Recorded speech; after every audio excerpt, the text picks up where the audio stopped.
Hold it. Someone's... Hi. Welcome to our third session on earning $360,000 in scholarships. Today we're going to talk about preparing statements to convince committees to give you the money, part one.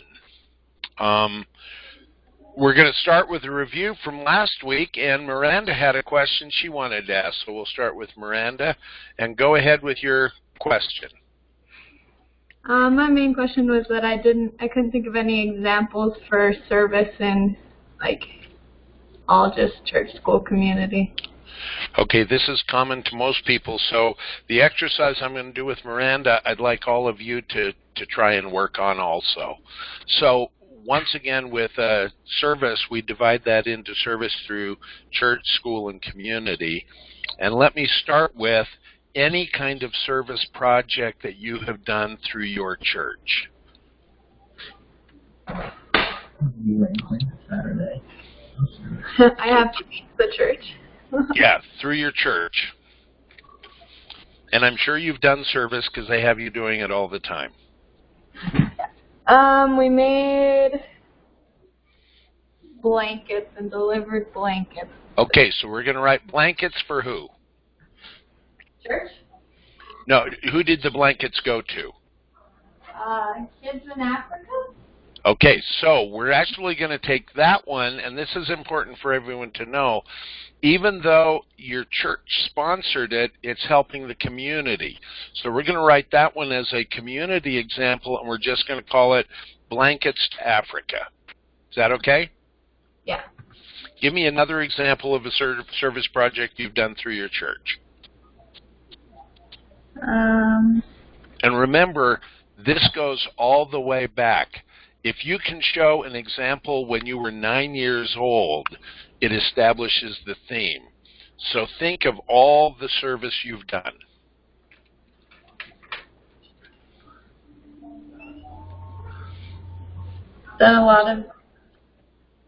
We've done a lot of just cleaning the forest in our backyard.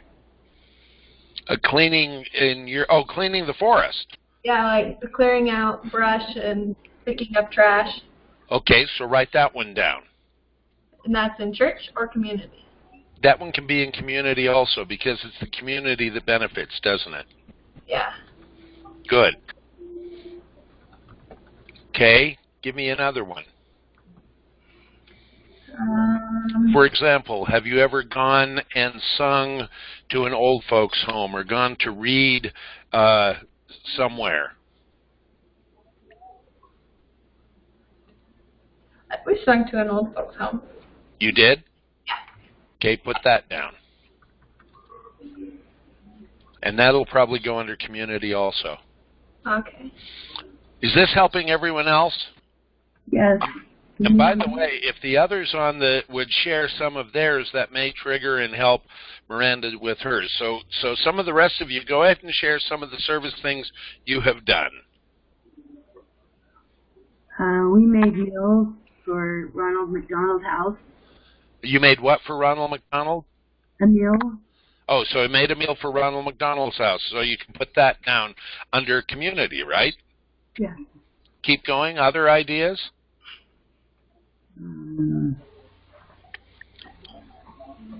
Kinsey isn't on right now. Last week, she talked about how they went to a community food bank and stocked shelves. Have any of you ever gone and done anything at a food bank or a cannery or anything like that?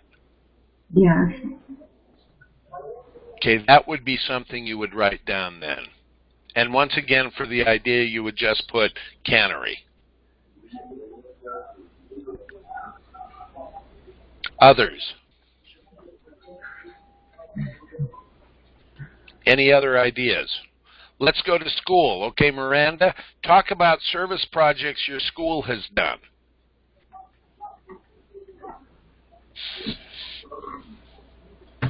We do feeding the homeless with NHS. Okay, good. So you write that down. NHS, feeding the homeless. Give us another example.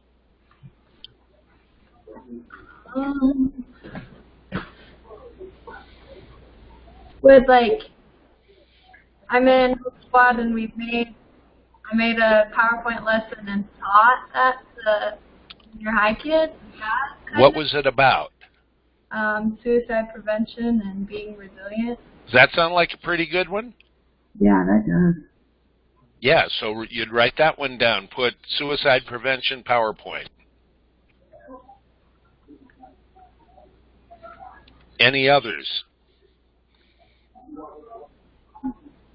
We only need one more for school, don't we?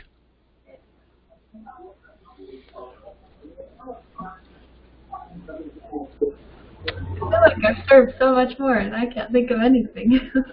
Okay, this is... the coach for the homeless. Yeah. Did you ever do a clothing drive for the homeless? Yeah, shoe drive. Good. So put down shoe drive. Okay. Now, going back to church, did you ever do something that, for example, helps with a young women's camp for young women in your ward, in your church area? As in like preparing a camp, volunteering to help with food preparation or something like that. yes. Okay, so write that down.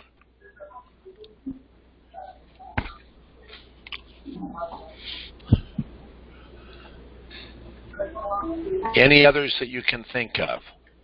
Go back and think of, sometimes church groups will have their youth, kind of like for Boy Scouts. Boy Scouts will do Eagle projects, and one boy involves a bunch of other boys in their Eagle project. Bryce isn't with us today, is he? He's here. Yeah, I'm here. Okay, so Bryce, let's talk about, and this is where it works well for Bryce and Miranda to talk together. Think about service projects you've done, because you both are in the same neighborhood area. Like more than what we've talked about already? Could be Boy Scout ones. Are there any Boy Scout service projects you've helped with? I went to an elementary and helped paint the lines to basketball courts, things like that. Perfect. Excellent. Any others? And Miranda, were you involved with that, or was that just with Scouts, Bryce? That was just with Scouts. Okay. And then I did my own Eagle project, which was making fish habitats. Excellent. Now on that one, Bryce, you're going to use that same one for both leadership and you'll use it for service. Does that make sense? And we'll talk about how you will reword it so you can use the same example. Yeah, that makes sense. Okay. Any others? Is this helping, Miranda? Yeah. Heidi, do you have any you want to share?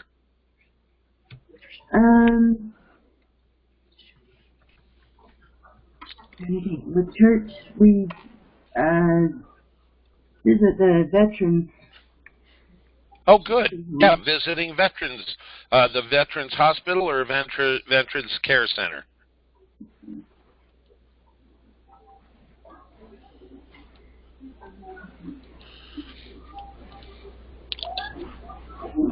Let me share something real quick as part of this review. We talked earlier that scholarship committees seek to reward something. We've been talking about things that they would want to reward. Now, individually, they may not sound like a lot, but when you begin to put them all together, they become an impressive theme of service in your life, or creative talent, or athletics. When you go through a lot of these, there are a lot of new scholarships that have come out recently that if you can't clearly see what they want to reward, it may be a scam or a fishing expedition. And so as you're going through and looking at which scholarships you're going to apply for, keep asking yourself, what is it they're trying to reward? Now, for example, there's one that asks youth to share with 15 friends a brief message. But in doing that, they're fishing for all your friends' email addresses. On the other hand, there's one where you have to prepare a 4-minute video on, for example, teen drunk driving or teen texting and driving, and share that video with people. That one's trying to reward and get a message out, isn't it? Is there any questions on that? No. So as you're thinking of these examples, remember that sometimes we're thinking really big things, but it's an accumulation of small things that establish a theme that they do want to reward. So when you start putting together, I did a meal for the homeless, we did a shoe drive for the homeless, I went and I cleaned up a forested area, and when you start putting all those together, that begins to give you really good answers to the questions that the committees are asking, where you describe what you have done, as you can see on these questions. And what we're preparing are statements that when you describe what you have done to make the world a better place to live, when you put all those statements together, does that look like you've tried to do a lot to help the world be a better place? Yeah, definitely. And so the 6 steps that we talked about doing this, and one, you have to identify your 3 to 4 themes, then describe 3 situations, like we're doing service, church, school, and community. Athletics, we talked about, it'd be your 3 top sports. Then once you've got those 3 situations, you'd come up with the specific examples. And this is where doing it with friends, doing it with your family, really opens the mind up, and you find it works much easier. If I could use an example real quick, I'm going to have Bryce and Miranda think back over the last 5 years of your life. Just go back 5 years. Mm-hmm. Now start just talking about all the things you have done in those 5 years that helped somebody else. Just talk about it. The 2 of you brainstorm. Does, like, jobs count? Yes. So share a specific example, Bryce. And talk to Miranda. This last summer I worked for, just where I live, Hastings City's Park and Rec. And we would pick up garbage at their parks. Clean bathrooms. Nothing exciting. Clean the bathroom. Keep talking to each other. What did that trigger in your memory, Miranda? Reminded me of cleaning toys in the nursery at the church. See, that works, doesn't it? Yeah. Keep going. Now share things you've done, maybe you've done together as part of groups. What are we trying to get? Like just brainstorming ideas? Yeah, brainstorm things you've done. Just start talking about, you remember that time we did this, and remember that time we did this? I know I'm putting you on the spot, and that shuts down the thinking. Especially because we haven't ever done anything together since that's like this year. It's like service-wise, Yeah. too. Okay, then change it from service to another one. We both play soccer. Okay, so talk about different things in soccer. I was a captain. Okay, keep going. Bryce is going to be a captain. Okay, talk about what that means. Definitely a leadership position. Starting a team, getting everything ready, making sure reminders are sent out, and that the field is set up. What advice would you give Bryce, since he's going to be the captain, that you learned in being captain? Keep a positive attitude so your team stays. Give us a specific example where you had to do that. I don't know. I think I just had to be an example for, maybe this is changing, but to the new freshmen, an example for our juniors that it's okay to talk to the freshmen, friends with the freshmen. The juniors. Go ahead. So that the juniors will continue to do that. Good. Now, Bryce, what did that make you think of as you heard her say that? While I'm being a leader, one of the biggest parts is being an example. Now think of a time that you were an example to someone. Maybe you had a player who didn't do his corner kicks well, and you worked with him on it, or something with positive attitude.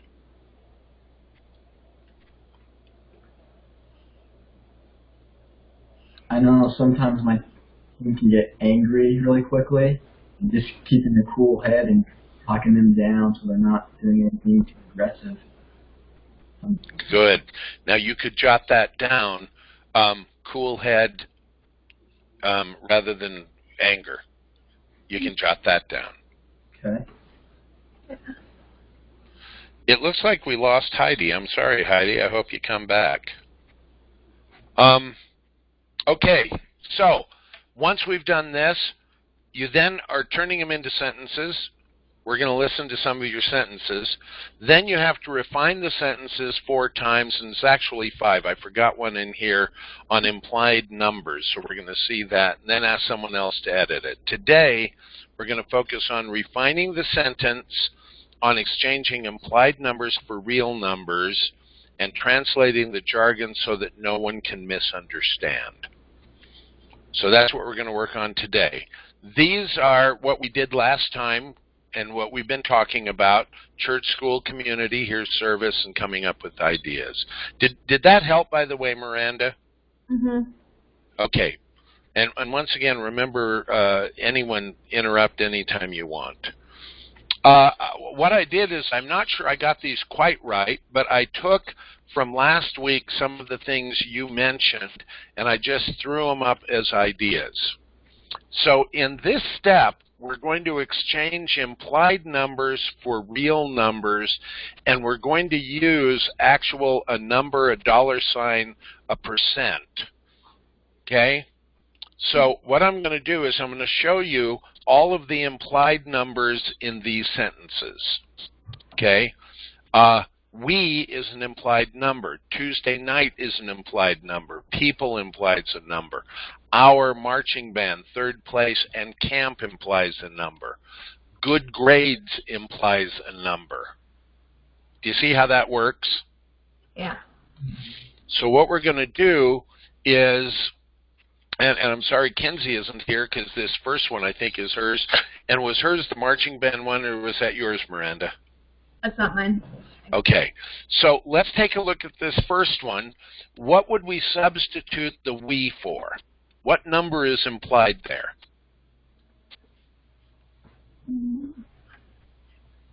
Oh, just like how many volunteers there were? Exactly. So we would change this statement, and I've got to do something a little weird for this, so excuse me as I do this. We're going to come out and we're going to actually do some editing here. Okay, so the we would put as part of, and then we'd insert the number. So let's say that there were 24 youth, right? Mm-hmm. So we have now taken the we've put a number in it. Okay, we said that Tuesday night. How does that become an implied number? Number of hours of that night? It could be the number of hours that night. It could also be how many Tuesday nights, right? Yeah. So we could say volunteered at the Bishop's Storehouse the Tuesday night before Thanksgiving, and we're going to add this at the end for, and did she say it was 8 years? Do you remember that last week? I don't know. Mm-hmm. Okay, so we'll say for 8 years. Now another implied number is what they said they were doing. They were putting cans in, right? Why are they going down and stocking the shelves? To help people get food. So we're going to put to help people get food, right? And you're seeing this as I type, right? I can't see anything. No, your screen's black. Oh, I'm sorry. Hold on. I've got to. I didn't know you weren't seeing. What I've done is on sharing my screen, I'm going to stop sharing my screen for just a second. Okay.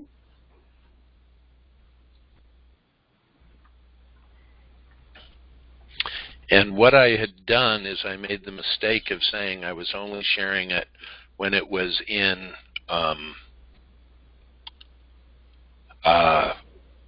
Presentation. slideshow format. I should have clicked show it when it's in PowerPoint. So I'm turning it back, and is that easier to see? Yep. Yeah.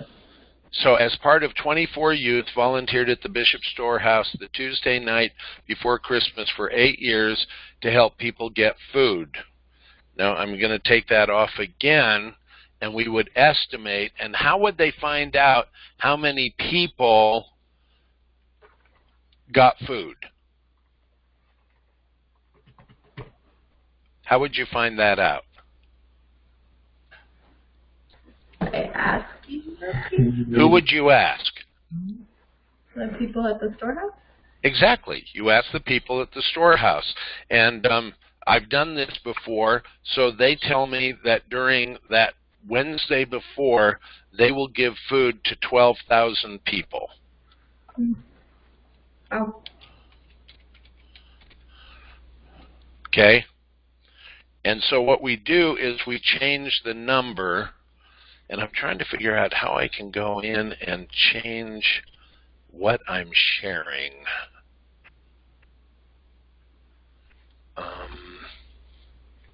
And I'm not seeing how. I apologize. Got to think that one through next time. Okay, so now we have, as part of 24 youth volunteered at the Bishop Storehouse the Tuesday night before Thanksgiving for 8 years to help 12,000 people get food. Now the thing is we've got to make another change. Is that 12,000 was how many? Was that a total over the 8 years? No. So we would put each year to get food. Does that make sense? Yeah. Now, how does that sentence look compared to our original one? A lot more detailed. Meaningful, too. Yeah. Is it more impressive? Yeah. And it's not that we're making this up, it's that we're communicating what we did more clearly, right? Okay, so how would we change the next one? Our marching band took third place at the BYU camp. Where are the implied numbers? Our. Our. What could we put as a number there? How many students on marching band? How many students are on the... Okay, good. So our marching band of, and since Kinsey isn't here, we'll just put 60 students, okay? Took third place at the BYU band camp. Where are implied numbers there? How many people are in the BYU band camp? Excellent. How many bands came to the BYU band camp? So we'd say took third place out of, and I don't know, none of you have ever been to that band camp, right? No, my brother has. What would you estimate? How many bands do you think come to that band camp? Probably over 20. Okay, so we'll go 20 plus bands. Now, can we add another number here? Do you think the BYU band camp is only drawing from one state? Oh, probably not. So if it isn't, and once again, this is Kinsey's and she's not with us, we could say out of 20 plus bands from 4 Mountain West states, right? Mm-hmm. At the BYU band camp. And now, when we turn that into, this is what we're seeing. And once again, how does that look now? Beautiful. And you'll notice we violate the rules of numbers. one of you I know writes, what is the rule of number, for example, where we say 4 Mountain West states? What should we do with that 4? Write it in letters. We should write it with the letters. Why aren't we? More clear? It's clearer. And does it pull your attention? Yeah. You see it better, don't you? That's why I did 20 and the plus sign. Now, if I had the actual number, that would be better. Mm-hmm. So, does that help? Now, this next one, I think I got from one of you. Was one of you math and science? I don't remember it being mine, but I mean, I did get grades. Let's change it. What are your top subjects? Miranda, let's go with yours. I guess we could say math, science. Okay, math. And Bryce, what's one of yours? I was going to say math. You're going to say math too? Yeah, well, we could do English. English? Okay, by the way, congratulations. Math and science is giving more money away than any other subject. It's giving more money than even football, athletic scholarships. Wow. Okay, so on this, what are the implied numbers? Can you show it again? Oh, I took it off. I'm sorry, I forgot. Yes. Say how many semesters. Good. What your grade is, rather than just like an A. Good. So we have good is an implied number. How do we measure grades? Through A GPA. Okay. So we could say I earned a, and once again, when we're doing this, are we counting all of your subjects? No, No. Which ones are we counting?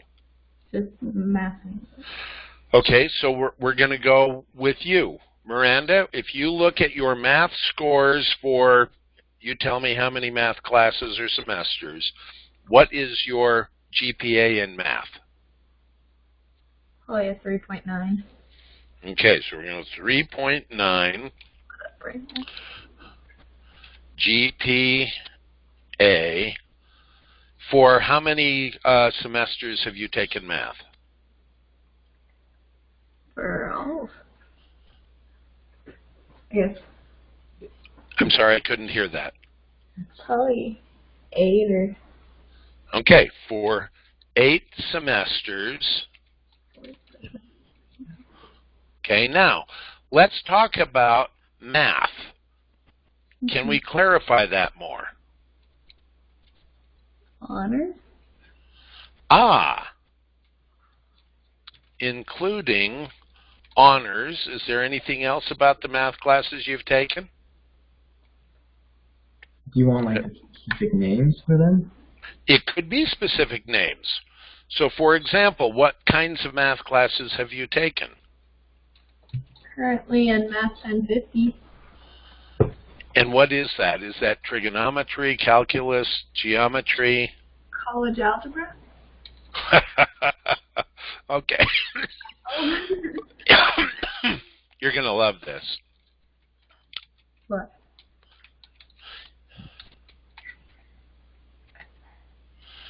How does that sentence look? Lovely.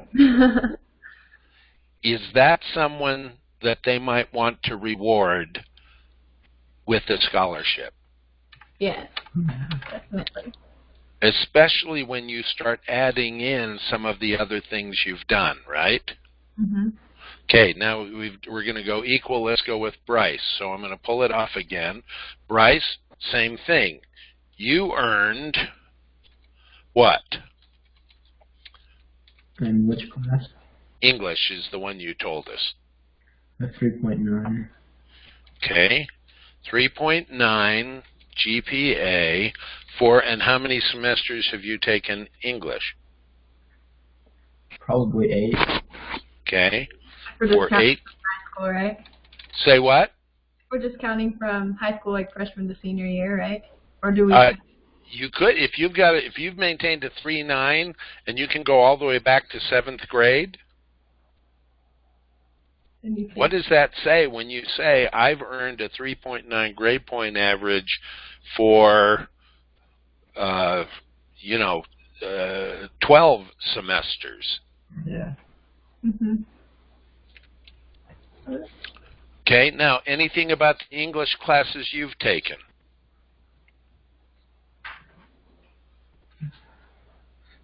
Any honors classes, AP classes, concurrent enrollment? Honors class, concurrent enrollment this year.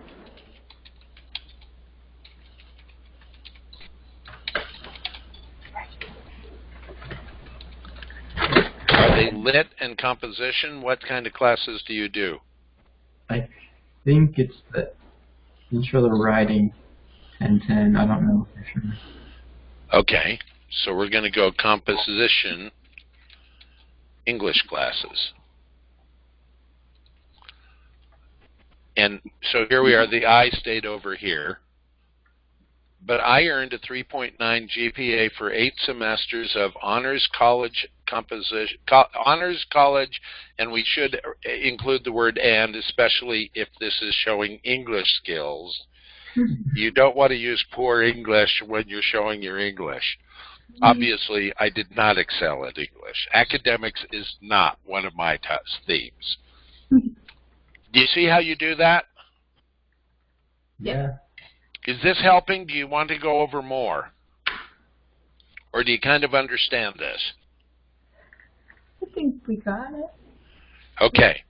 Then let's move to the next part. And by the way, take time and do this with all of your sentences. The next thing we're going to do is, now that we've exchanged, and by the way, remember to use, if there are dollars, use the dollar sign. Use the percent sign. Okay? Now what we're going to do is we're going to translate jargon for no misunderstanding. And we talked last time that jargon is language used by one group that is not necessarily used the same way with others. Let me share an example.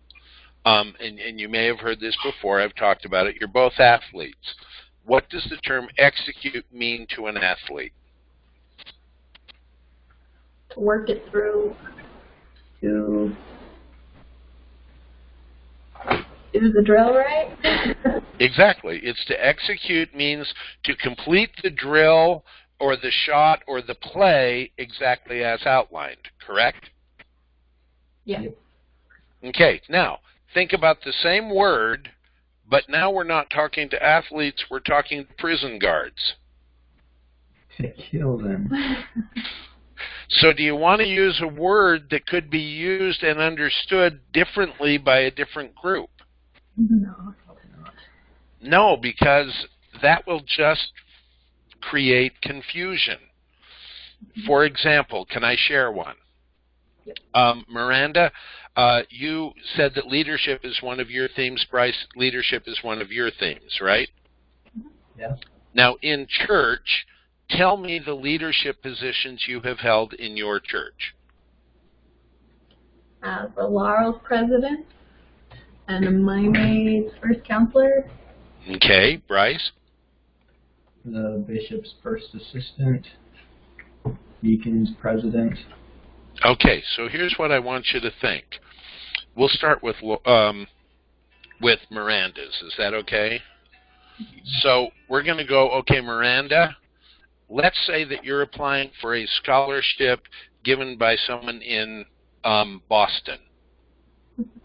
And you list as a leader, you were the president of your Laurel class. Tell me how they're going to interpret that. No clue. If you're lucky, no clue. Yeah. If they think it through, what are some of the things they may think you are doing as the president of your Laurel class?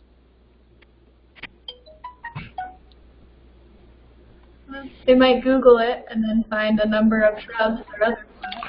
Exactly. So they may come up with the fact that at midnight you put on a toga and you go dance in the laurel trees under a full moon only. Yeah. Or they may assume that you're an environmentalist trying to save the laurel tree. Okay. And the fact that you're president of the deacons quorum, what does that mean to most people who are not of your faith, Bryce?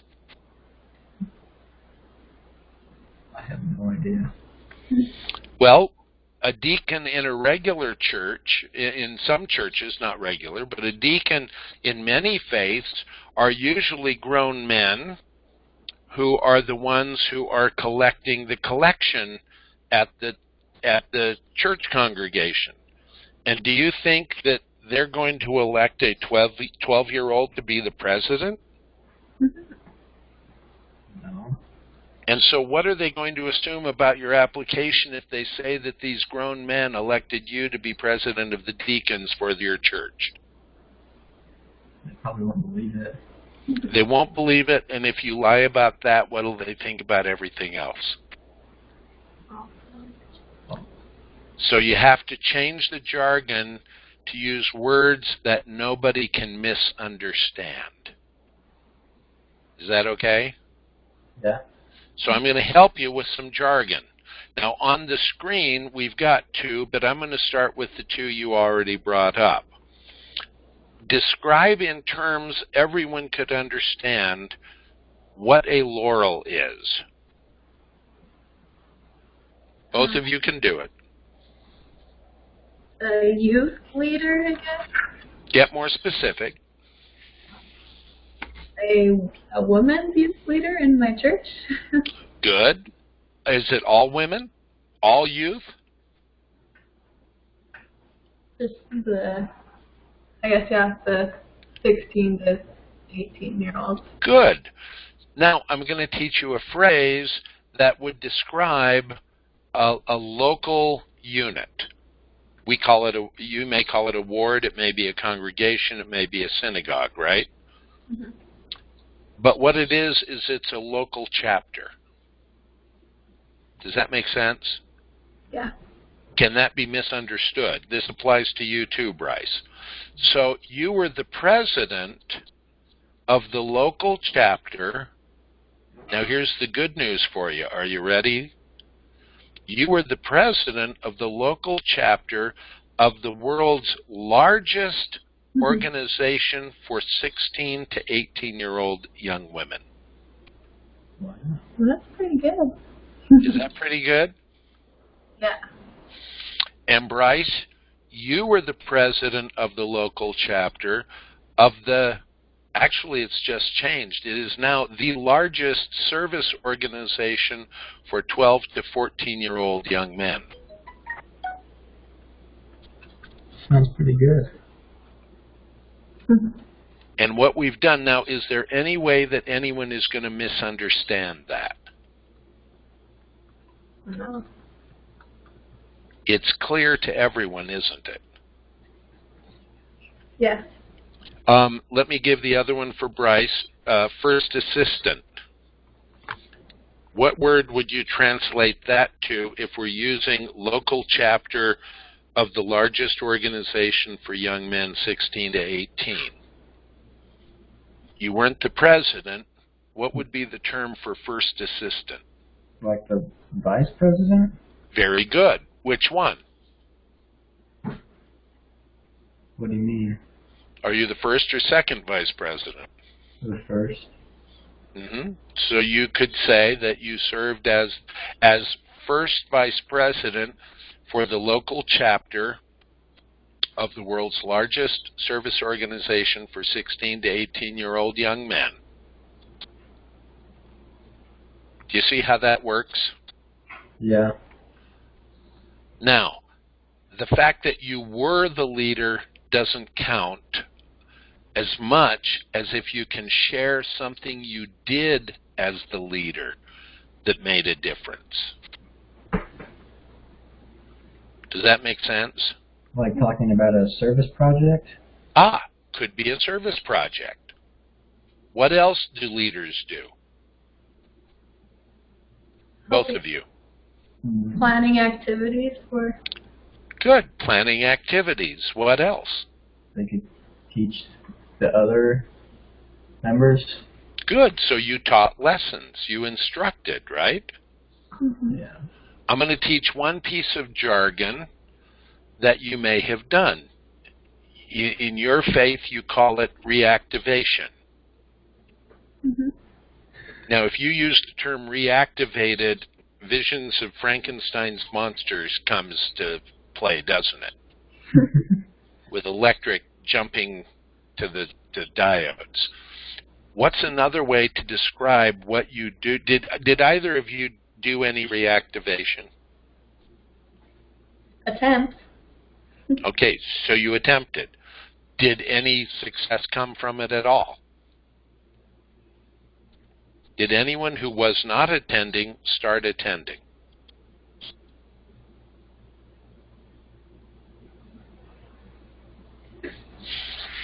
Even a specific event, for example. They only came to the activities that were sports. Okay, but you increase participation in those activities, right? Yeah. Okay, the term for reactivation, and I want you to think this through, tell me what you did to get them to come to those sports activities.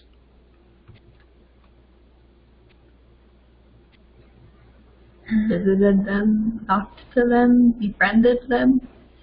Good. Did you send them invitations?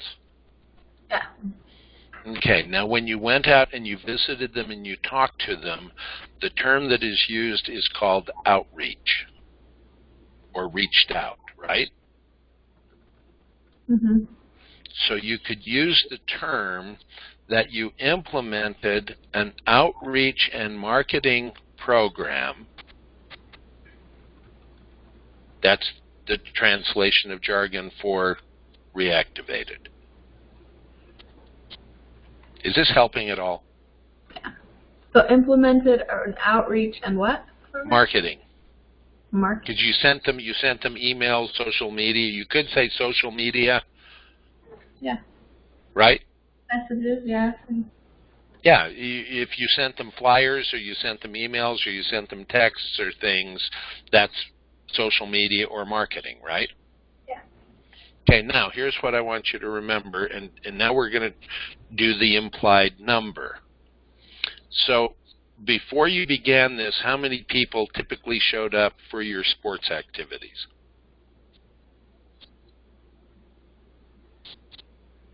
Like 40. 40? Well, Okay. And that was before you started the reactivation? yeah. Well, it'd go from like 40 to 41, but... Okay, now were 40 the numbers who were playing or the numbers who were just watching? Who were present. Who were present. How many of them were actually playing? Probably like 25 to 30. Okay, and did the one you brought back increase the numbers who were playing? Yeah. Okay, so let's take the 25. This isn't going to be as big, but when you increase by 1 into 25, that's how big an increase. You two are the math people, I'm not. One. What was the question? What percent of 25 is 1?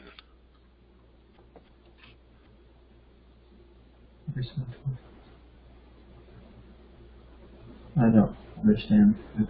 Like 4%. 4%? Let's say 4%. So now we can say that we implemented an outreach and marketing campaign that increased participation in our sports events by 4%. Yeah. And if you did it and it was more, then you'd take a look at it. Let me ask this question. When you said the 25 to 40, was that how many you had? Was this which team was this you were doing this as? Was this when you were the captain of your soccer team? Oh no, I was thinking like church, activities, trying to get. Okay, then let me ask this. When we talked about that, were the 40 just Laurel's? No, that was for... That was for everyone. How old was the person you reached out to and got to come? 17. So they were in that group you were in charge of? Yeah. How many were there in that group that regularly attended? Just that 16 to 18-year-old group? 6. Ah! Now watch what happens. What percent is 1 into 6? 16%? I think 6%. Yeah, so now we're saying that you increased it by 17%. Mm-hmm. Is it true? Yeah. Is it factual? Yep. Can anyone misunderstand it? No. Now the key was, and this is where you've got to think, is you've got to get back to the specifics. You started with 40, and then we started asking questions, because you weren't the president of all 40, were you? No. And we were using this to describe your leadership as the president of the local chapter of the 16 to 18-year-olds. So you had to compare that activity apples to apples. Yeah. Rather than everyone. Is this helping? Yeah. Is there jargon in other things? By the way, we have up here Bishop Storehouse. What can Kinsey use instead of Bishop Storehouse? What is a term that everyone would understand where a Bishop Storehouse, is that the same for a Latter-day Saint, a Catholic, or Presbyterian? No. No. So what would describe it that no one would misunderstand what it is? Is a food bank in it? It's a food bank. It's a community food bank, isn't it? Yeah. So now our sentence is, I was part of a group of, and I've got to go back to where the numbers were earlier, I was part of a group of 26 people who volunteered at a stock shelves at a community food bank for 8 years, the Tuesday night before Thanksgiving, to provide food for 12,000 disadvantaged people, or to provide Thanksgiving dinner to 12,000 disadvantaged people. Yeah. Do you see how you can use these? Uh-huh. Any jargon that you have that you'd have to worry about? We already did one. We did one so easily I want to share with it. Is everyone going to understand what concurrent enrollment is? I don't know. It is not a universal term used throughout the United States. So that's why when we did it, we talked about honors and college courses. Okay. Any other jargon that you would have to worry about as you're going through this?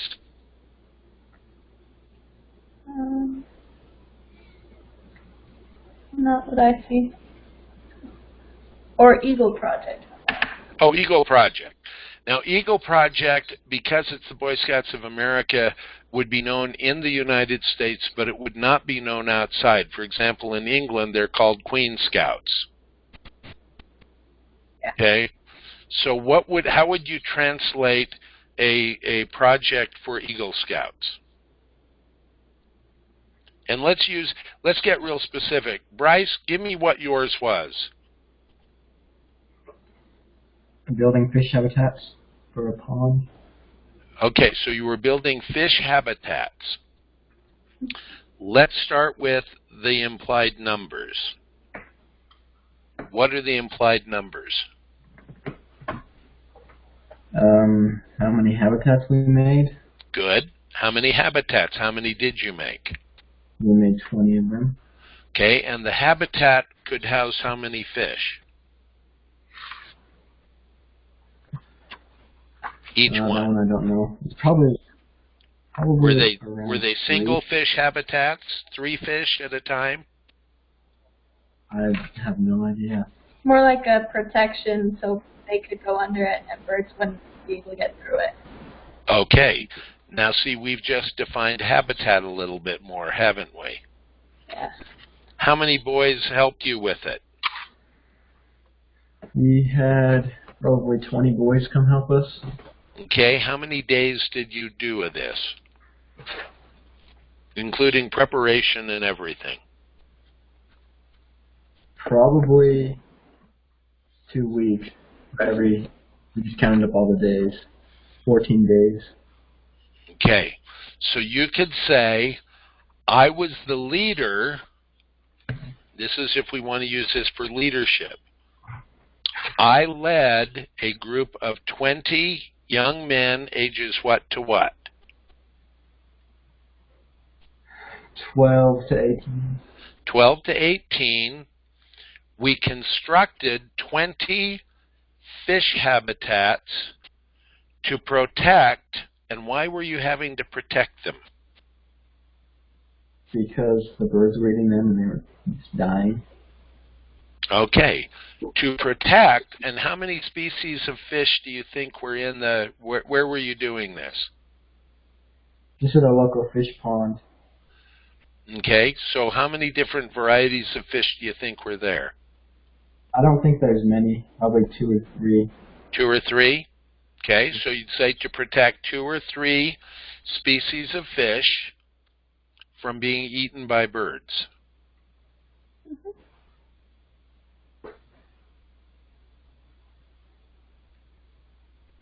Is everyone going to understand what that means? Mm-hmm. Yeah. And once again, you let, now, can we add another number to it? We forgot the weeks. So to construct 20 fish habitats over 14 days, or another one you can use, and it should be in your Eagle packet. I think you have to count person hours, right? Yeah. So you could insert your person hours. So I supervised 20 12 to 18-year-old young men who put in a total of 144,000 hours. I don't know what it was. Constructing fish habitats to protect 3 species of fish from being depleted by being eaten by birds. Mm-hmm. Sounds good. And here's the beautiful thing. Once again, it's just one example of your leadership, isn't it? Yeah. When you put multiples of those together and they say share your leadership experience, and I'm just going to use the 2 we worked on, and your statements say, even though this is 2 of you, even your statements say, as the president of the local chapter of the world's largest organization for 16 to 18-year-old young women, we implemented a marketing and outreach program that increased involvement in our chapter by 17%. In addition, I supervised 20 young men, 12 to 18, in constructing 20 fish habitats to protect 3 species of fish from being eaten by birds. Mm-hmm. Does that define a leader? Yeah.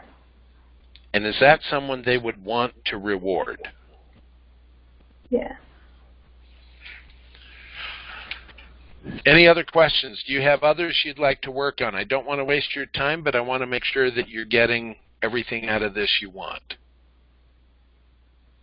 So after these couple of weeks that we're doing this conference call, if we have questions about creating sentences or anything, we still reach out to you?